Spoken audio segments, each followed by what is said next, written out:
ஒரு விஷயம் சொல்லட்டுமா? கேட்குறியா? காது கொடுத்து கேட்பியா? காலையில் என்ன எழுந்திரிக்கிறேன், 8 மணிக்கு டியூட்டி, சரியா?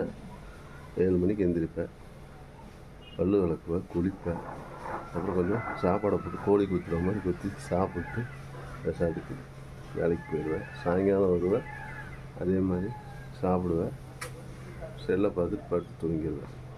இது வாழ்க்கை இல்லை. காலையில் எழுந்திரிச்சு கொஞ்சம் அந்த உடம்புக்கு தேவையான உடற்பயிற்சி உழைப்பு வேணும். அப்படின்னு நான் கம்பெனியில் போய் வேலை செய்கிறேன், அது எனக்கு போதும் அப்படின்னா அது வேறு டிபார்ட்மெண்ட். நம்ம காலையில் எழுந்திரிச்சு வெறும் வயிற்றில் உடற்பயிற்சி செய்யணும்.